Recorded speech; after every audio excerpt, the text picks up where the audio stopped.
Welcome to the Encore Audio Archives YouTube channel. I'm Taper Dave, and this is my channel. I've uploaded hundreds of talks here that I've recorded at meetings in West LA, and I've also recorded conventions starting in 2013. I've got a bunch of those up. And Walt and Mary Murray, the original owners of Encore Audio Archives, started the company in the 80s, and Walt recorded Joe and Charlie's and a bunch of stuff down in Vista, California. My sobriety date is June 20th of 1994. I hope you find something you like, so please like and subscribe to my channel and comment down below. If you want to hear something that I don't have or that you don't see, I'll see that I get it. Anyways, take care and have a great day if you want to. Please join me in welcoming our speaker, Philo.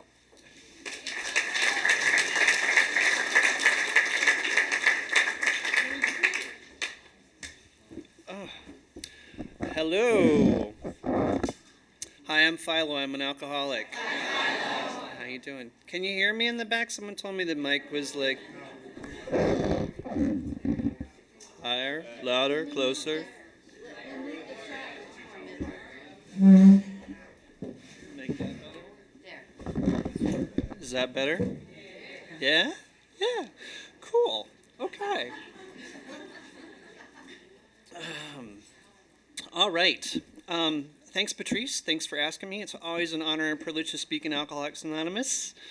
And, you know, before I got to AA, people were always paying me to go away. They didn't even have any interest in what I had to say. So, I mean, the fact that people want me to come and show up anywhere and talk for, you know, any length of time is a miracle of Alcoholics Anonymous.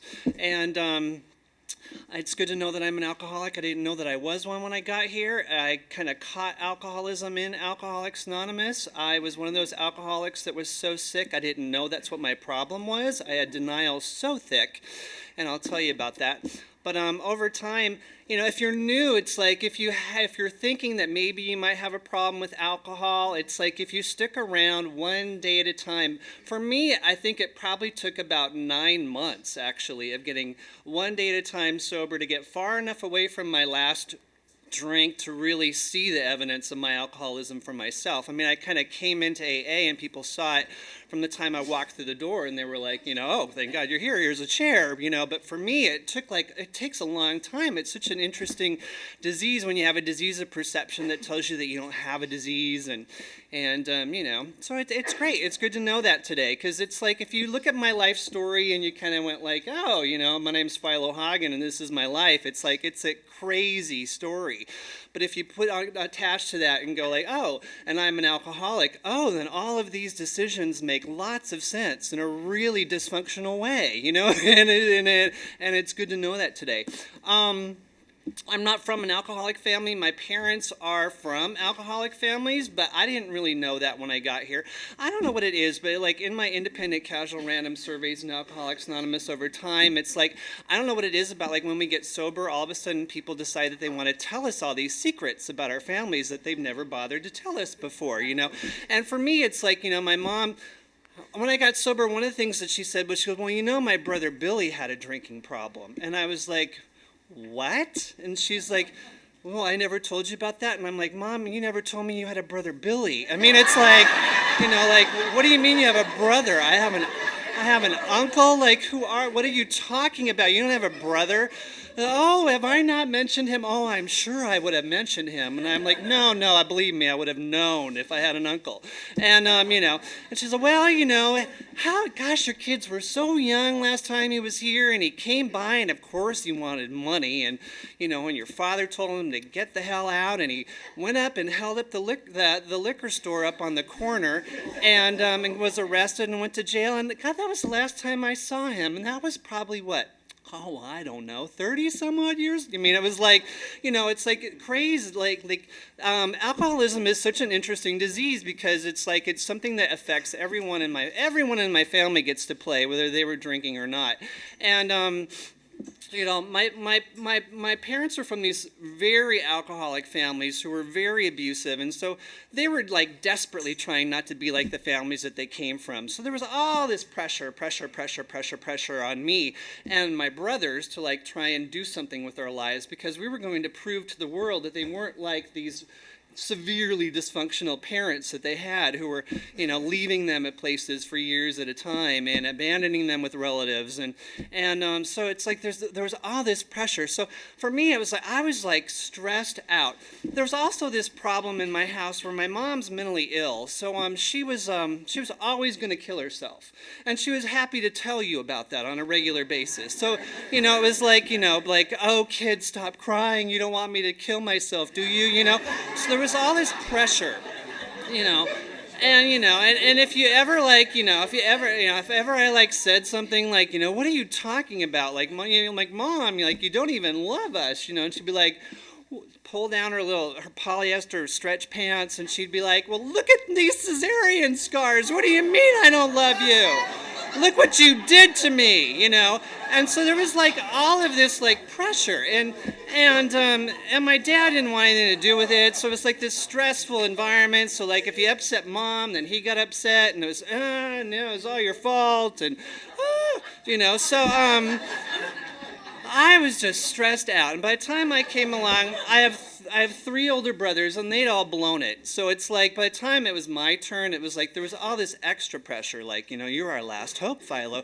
You're our last hope, doctor, lawyer, come on, repeat after me. I'm like, doctor, lawyer. And, but I want to dance, and they're like, no, doctor, lawyer, like,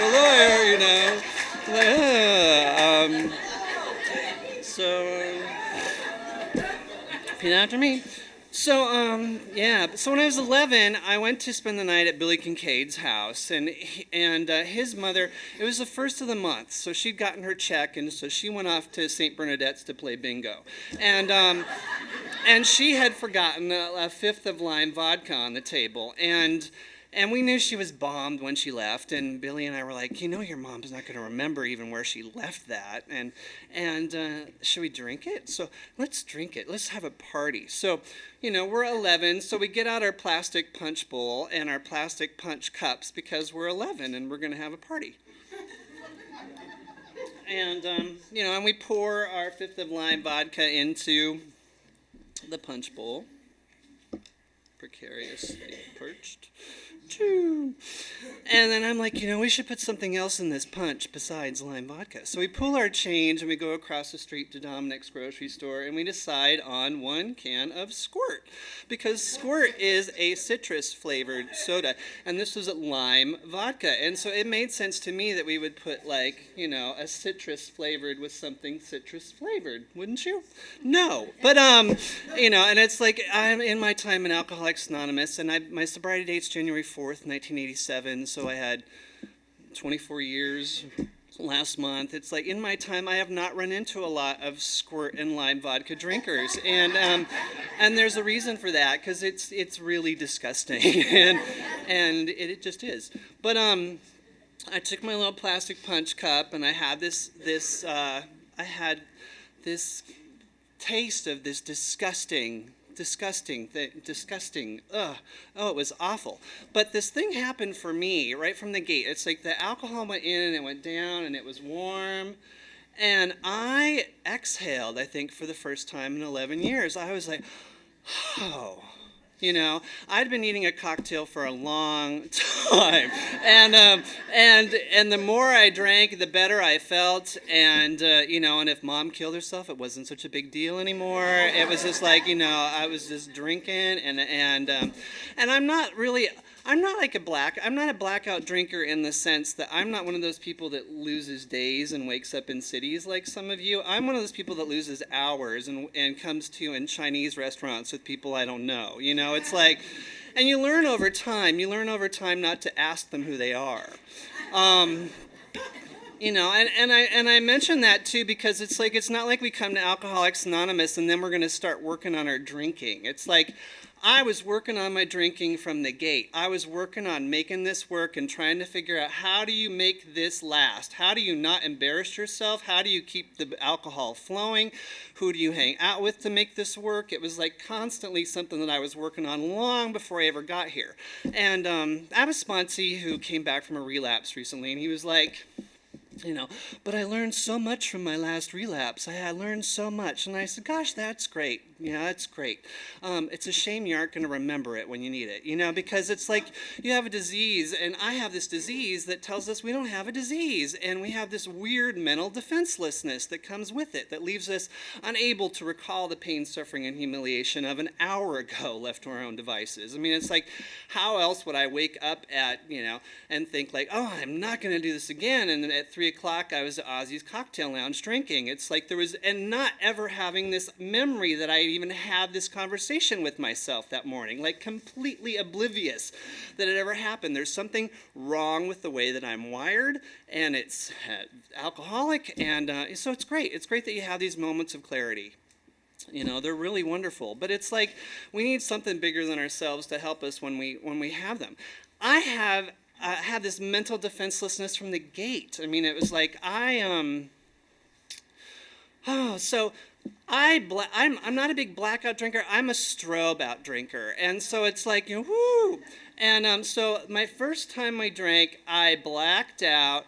And then I came out of the blackout, and I was in a fight with this kid that lived in the projects where Billy lived. Boom, boom, boom, boom. And you ever watch yourself outside yourself when you're drinking? I mean, like, I don't know. It seems to happen to a lot of us, because I was, like, watching myself outside myself thinking, like, what are you doing? It's like your mom's good. I mean, it was like, you just don't do this. You behave properly. You do not behave this way. What are you doing? You like this kid. I mean... Bam! And blackout. And I come out of a blackout again, and I have my pants around my ankles, and there's a bunch of kids from school there, and I'm puking, and everyone's like, and at 11, I don't know, it's like a really sensitive age, so you don't necessarily want to embarrass yourself in front of the entire school, basically. So it's like, bam, instantly blackout. Come out of a blackout again, I'm laying on the bathroom floor, I'm puking some more, there's, it's cold, and so, a week later, after this incredibly humiliating, painful week of trying to just live and get through school and having people like make fun of me and all this stuff is going on, and I'm just stressed out and my parents are upset. What are you doing? You're turning into your brothers. And it's like stressful. A week later, Colleen comes over and she's over 21. I'm like, Colleen, you're over 21, right? And she's like, yeah. I'm like, can you get me a fifth of lime vodka? And she's like, lime vodka? Oh, that's disgusting. Let's get you something really good, And it's like, but it's like a week later, and mental defenseless, like completely unable to recall it, and so that's kind of the way it started, and it started messy. And I like to say that I'm a practicing alcoholic. I practiced until I tried to make it, as socially acceptable as I possibly could, which lasted pretty good for a while. There was a long period of time where I was definitely like a weekend kind of binge drinker. And even when I did that, it was like the weekends were a mess. And Monday was really sick. Tuesday, I was kind of feeling a little bit better. Wednesday, I was getting irritable. When is this week going to end? Thursday, I'm like, oh my gosh, this week is never going to end. When is this week? Restless, irritable, discontent, pissed off. Friday, I'm like, oh, we got to kill this week. This week was horrible. Oh my God, I got to kill it dead. Woo! Boom, boom, boom. So, and it's this cycle. And so it's like it was going that way for a long time. And then I went to this festival, and I just was drunk this entire weekend with these people. And I had such a good time, and I had this conscious decision I made on my part that said, like, gosh, this weekend was so nice. It was so nice to not be worrying about controlling this crap anymore. It was just like such a relief to not have to like try and manage it. Why are you even bothering? So let's just like eliminate everything that's in our way so we can just keep this going. So, and it went on that way.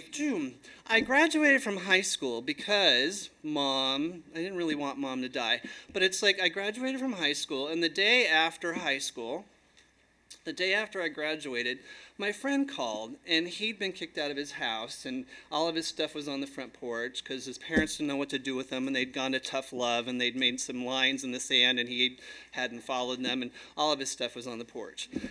And I didn't like this guy very much, but I'm on the phone with him, and I'm like, "Oh, don't worry, Jeff. Don't worry. We'll figure something out.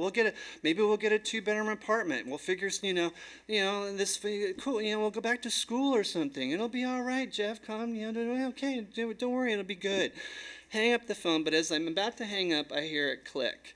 I'm like, "Oh, no." And so she comes in and she's like, "You are not living with that boy." And I'm like, "Mom, listen, you don't understand. I have no interest." And, "No, you listen. You are not going to live with Jeff. Absolutely not." And I'm like, "No, Mom, you don't listen. You don't even need to know what you're talking about. Like, I'm not." She said, "No, you listen to me. I forbid you to live with Jeff Moore." And I'm like, "Just watch me." So it's like, and I load up the car, and and I pick up Jeff, and we pack his stuff into it, and we rent a cockroach-infested apartment downtown for 2, and for the next four, almost 5 years, it's this period of lots of drinking, on and off the streets, on the streets, really stupid little retail jobs that I inevitably get fired from because I have a bad attitude, and I don't understand that, or I'm 2 hours late and they're saying this isn't acceptable, and I'm like, you don't realize what it took me to get here. You know what I mean? It's like, why dare you? I'm doing everything I can. How dare you fire me? And boom. So on and off the streets, on the streets. Through being on the streets, I made some friends who taught me how to make some money. One of the things I love about Alcoholics Anonymous is that we will not regret the past nor wish to shut the door on it. It's in the promises, and it's really been true for me that I don't regret a thing that I've done that got me to AA, because Alcoholics Anonymous has rocked my world in the most profound and magical and wonderful way. And, so it's so I'm, turning tricks in front of J.C. Penney's on 2nd Avenue in Seattle. And, and it's pathetic. And I met these people who decided to take me away from all that and turn me into a high-class whore. So, and they got me an apartment, and they furnished it and cut my hair and turned me into something a little more special and with higher prices. And, and I thought this is really glamorous in a kind of Richard Gere American Gigolo kind of way. It was like, wow, this is really cool. But that lasted for about, half an hour, because then it's I still had to have sex with people I didn't want to have sex with so that I could get money, so that I could have money, so that I could buy alcohol, so that I could drink, over these problems in my life that were becoming astonishingly difficult to solve and were piling up on themselves. And in order to do that, I needed to continue to participate in behaviors that would get me cash so that I could drink over the behaviors that I was participating in, so that I could get more money to drink over the behaviors that I was participating in. And basically, it's my life was drinking to live and living to drink. It was just this whole cycle that just I got caught on this rat cage, and I just was not going to get off of it. And I don't know about you, but I'm not a really principled person when I'm drinking, so it's not at all. And if I'm going to go out, I'm going to take as many of you with me as possible. And so, so I was doing things I was getting really suicidal, so I took my mom out to lunch. Hadn't seen me in in a long time, and I'm like, "Mom, you know how you always wanted to kill yourself? I know what that's like now," because I wanted her to know that when I did it, she could have done something and it wasn't possible. This completely vindictive, rabid, black, resentful, hateful person. And, but I guess got to this point where the jumping off point, as we call it in Alcoholics Anonymous, because I think we're ready to jump, and I was ready to jump. I was gonna kill myself. The night came where it's I'm gonna kill myself. This is it. I can't take this any longer. So I was gonna do it, and then that night this commercial came on the television, and it said, "Lonely, got problems, call the crisis hotline, 855 blah blah blah." And I wrote down the number, and they repeated it a couple of times. And then I stared at it for, I don't know, it may have been only 2 minutes, but for me it seemed like half an hour or something. I don't know about you, but I'm not someone that asks for help. I'm just not someone that asks for help. I take care of myself and anyone else that comes along really horribly. But you know what I mean? But it's like, that's just the way I'm not asking for help. But I kept thinking like, yeah, I am lonely. Yeah, I do have problems. Yeah. Oh, so I called, and it was busy. And I became furious. Like, how dare these people have, like, don't they know people are going to kill themselves if they don't have enough people to answer the phones?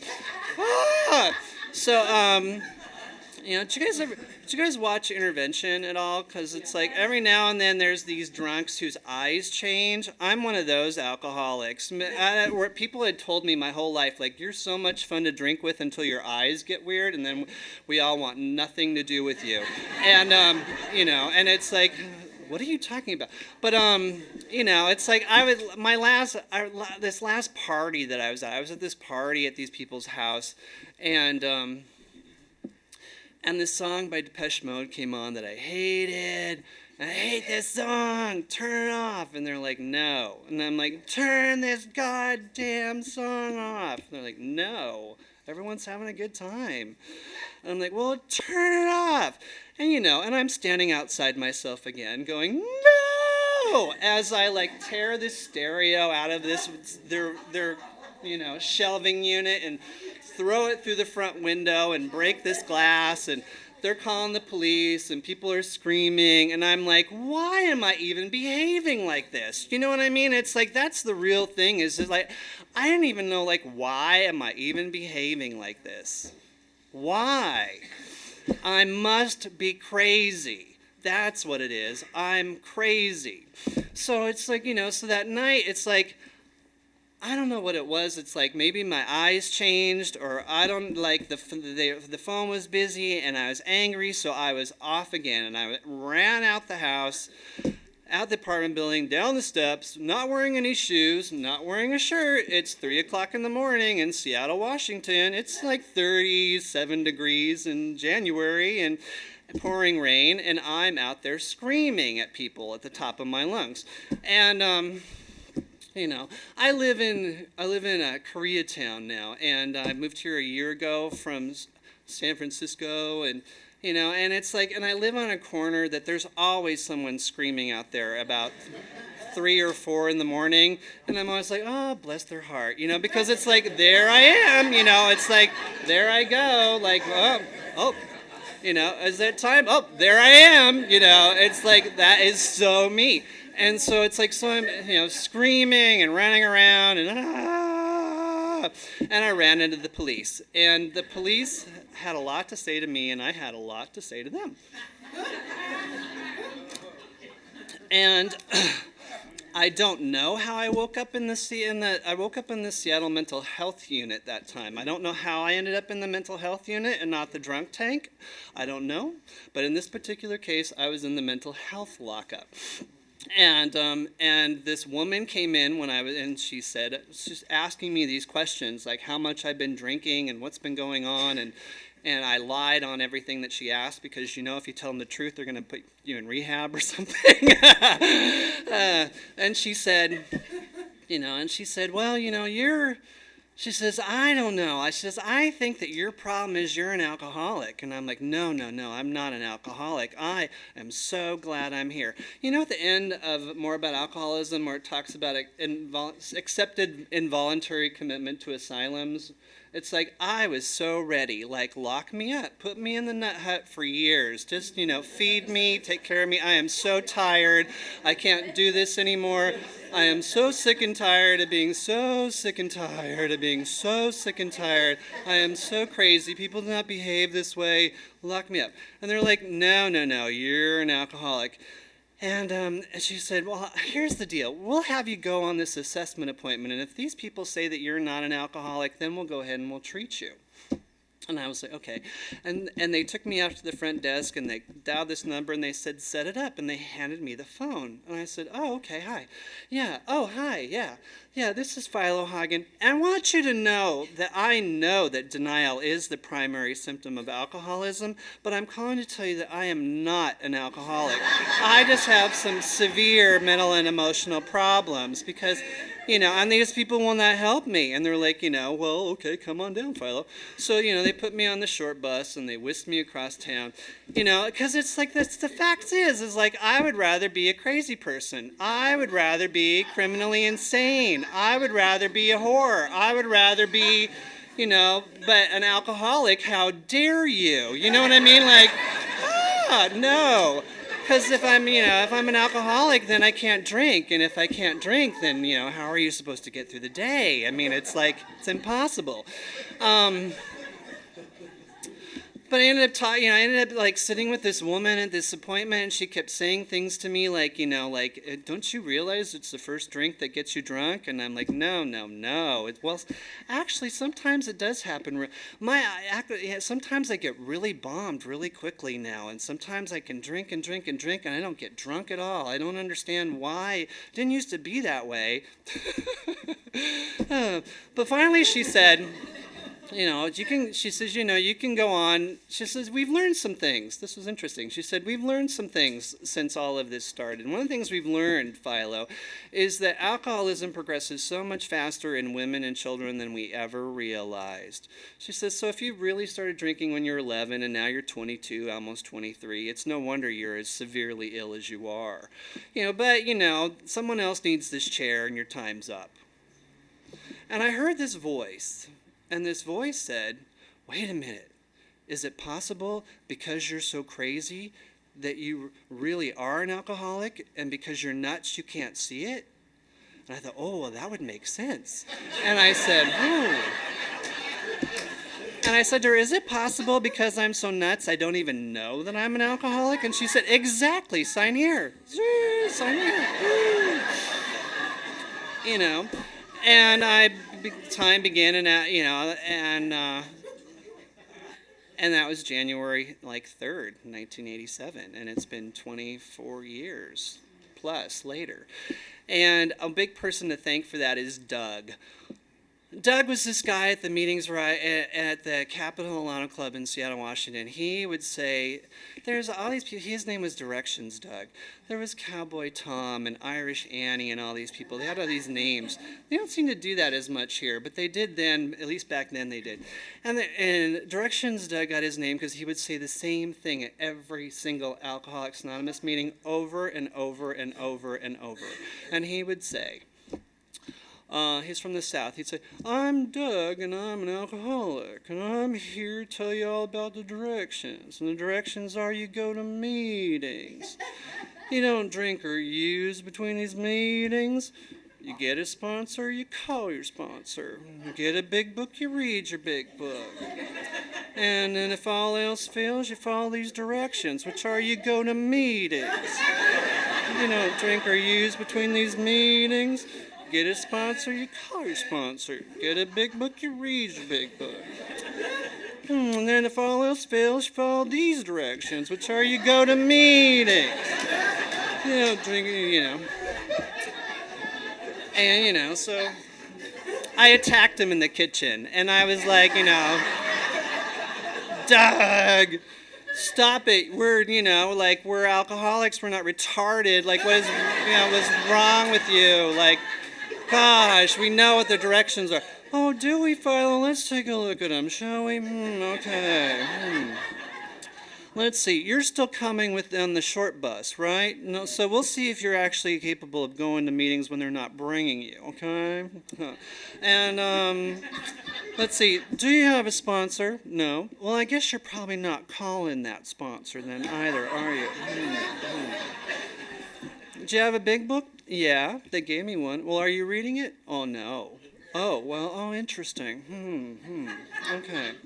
So it seems you know what the directions are, but what good does knowing what the directions are if you ain't actually doing them? And you know how we love drama in Alcoholics Anonymous? So a crowd had gathered.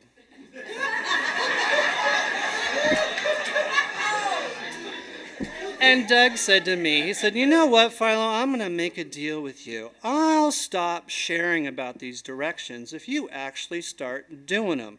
And everyone's eyes got wide, and they were all looking at me like I'd been given like the power to stop Directions Doug from boring us to, And I had what was probably the first unselfish, unself-centered thought I'd had in a very long time. And I said, looked at all these people and I said, okay, I'll do it. And I got a sponsor, and we started working the steps, and and I don't know about you, but I was wired incorrectly from the gate. It's like it was so interesting to finally put it on paper and realize that I had blamed myself for stuff my entire life that I had no involvement in whatsoever, and I had blamed other people for things that were completely, totally my responsibility. And there was this thing that happened when I got to that point where I finished it, and I was finished my fifth step, where I had this really weird feeling. It was like watching my world crumble around me, but being so incredibly grateful for it because I finally saw it for what it really was. And if it was, and I didn't want any part of that world anymore, so let it crumble. And, kept working the steps. We got to the ninth step, and I had this, when I had done my fourth step, I had realized that there was this guy who'd poured gasoline all over my car and thrown a match on it. And when I had done my fourth step, I had realized I had made some decisions based on self that would later put me in a position to be hurt. I mean, it was like there was things that I had done to provoke this response. Now, perhaps this response was extremely homicidal and insane, but it was there was still things that I had done. And when we looked at this on paper, my sponsor and I were I was like, oh my gosh, am I going to really have to make amends to him? And and they were like, yeah, you are. And so when we got to the ninth step, we were like, where do we start? And he said, we're going to start with the toughest one first. Let's get this one out of the way. You're going to feel so much better when it's over with. And I was like, okay. And I said a prayer that night, and I said, okay, whatever you are, because I still hadn't really defined a higher power. And I said, whatever you are, I'm willing, bring it on. And the next day, it was a beautiful day in Seattle, Washington. And I got on my bicycle and I rode my bike to Freeway Park. And on my way there, I had this feeling no, go to Volunteer Park. And I was like, but I hate Volunteer Park. And it got louder. No, Volunteer Park. And I'm like, okay, who am I even talking to? And I ride to Volunteer Park. And I get there and there's all these people laying out in the sun because it's a beautiful day in Seattle and they're rare. And way out in the middle of this field, there's a spot. And, I'm like, okay. So I lay my blanket down way out there in the middle, and I put on my Walkman, and I'm laying out in the sun for an hour and a half. And an hour and a half later, I get this feeling sit up, sit up, sit up, sit up, sit up. And I'm like, what? What? And, doing a beeline as if he was walking right down the middle of this aisle was this guy that I said I would make amends to the night before. And I was like, oh, my gosh, Kelly, hey. And his face turned red, and I was like, no. Sit down. I need to make this situation right. And I was taught in alcohol, they had a little intervention with me early on in AA that taught me that I was not allowed to say I was sorry anymore because I was one of those people that had said I was sorry so much that I had become sorry for breathing your air, sorry for taking up space on your planet, sorry, just get off my back, please, sorry. And I was just sorry for everything. And so, they told me about making amends is about making situations right. It's about correcting behavior. It's about changing things. So I was like, dude, listen, I need to make this situation right. And we sat down and we talked about it and we figured some things out. And when it was done, the weirdest thing happened because it's for me, This was somebody that, like, I had said many, many times, like, if I had a gun in my hand and he was walking down the street, I would blow his ass away and not have a feeling about it. None, and so much hatred. And here I am cleaning up my side of the street, and he's not making any amends to me for torching my car or anything. But this weird thing happened where I cleaned up my side of the street, and it's like if there was some big black gunk or something here in my shoulder, it's like it just all left. And I went home and I thought, I'm not mad and angry and hateful towards that person anymore. That is the weirdest thing ever. And I called my sponsor, and they were like, guess what? There's now more room in your life for you. Guess what? There's now more room in your life for being happy. Guess what? There's now more room in your life for being joyful and free. The more you let go of this stuff, the more you're going to be able to have a better life. And I was like, wow. Because this thing happens where, I don't know, I like to think, and my disease likes to tell me sometimes that this is a big moral thing. And the Alcoholics Anonymous is really all about becoming like really good. And I didn't want that when I got to Alcoholics Anonymous, to be honest with you. I just didn't want it. But gosh, I sure did want to be happy.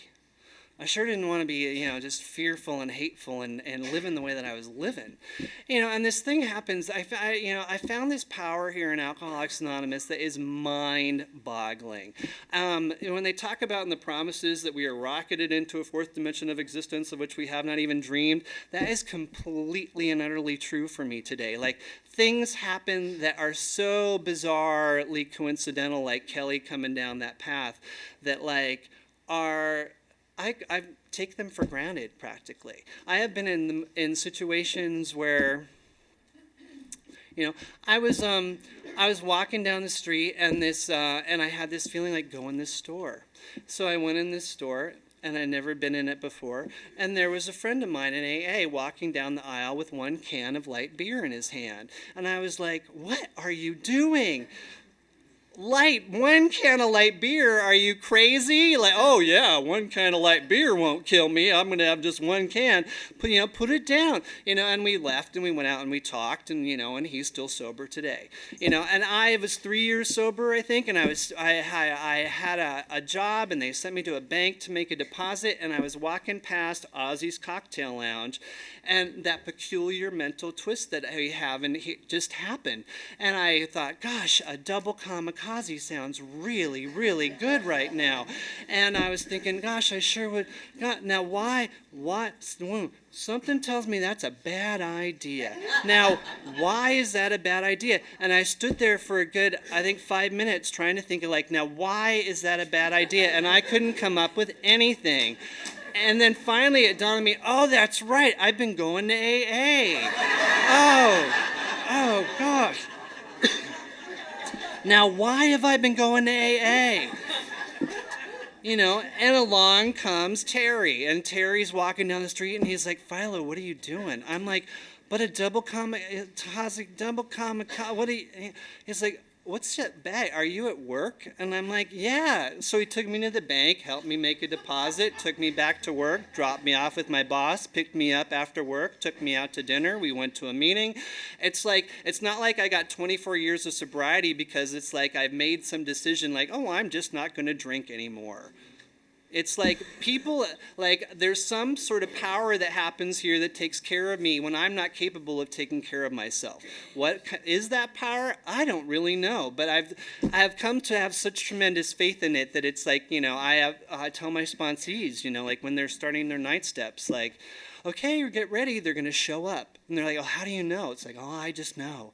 It's like you stick around here long enough, it's like you get to come to this place where it's not really about faith or hope. It's about absolutely knowing in your gut that, miracles are going to happen in your life if you just do these stupid little simple things. And you have to be really stupid to believe that Alcoholics Anonymous will do this for you. It's like you have to be really stupid to believe. And some people are way too smart for AA. You have to be really stupid enough to believe that showing up here for an hour, listening to somebody else, doing a little writing every now and then, saying a little prayer in the morning is going to change your life beyond your wildest expectations. You have to be really dumb to believe that. And I hope that you will get dumb enough to believe it, because it's been absolutely, completely true for me. There was some gigantic hole within myself that Alcoholics Anonymous has filled back up that I never would have imagined was going to be filled. And, you know, life is so freaking off the chart amazing these days. It's like my big dream was, I thought, you know, maybe I could get a 40-hour-a-week job, and I could get a little place to live, and I could, you know, eat 3 meals a day and brush my teeth and have clean socks. Wouldn't that be cool? It's like that stuff came true at like 8 months of sobriety, you know, it's like all of 8 months, 9 months of sobriety. It's like, and it's 23 plus more years of like living that I've gotten out of doing some really simple things here. And it's all, it's, you know, it really is. It's freaking amazing. So thank you so much for my sobriety.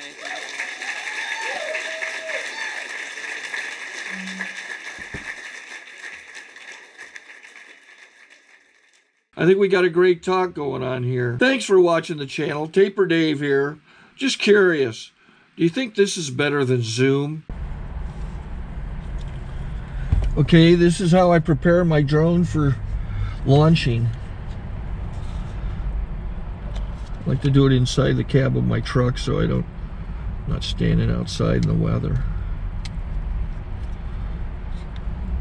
To install the joysticks for control, up and down, right and left, powered on. I have an Android phone that I use to connect it to the drone with. And it's actually controlled through the iPhone, through an app. Oops, wrong way. It's actually controlled through the iPhone, or through this Android phone, through the app. It's actually controlled through the Android phone, through an app, and you connect it through this short connection right here.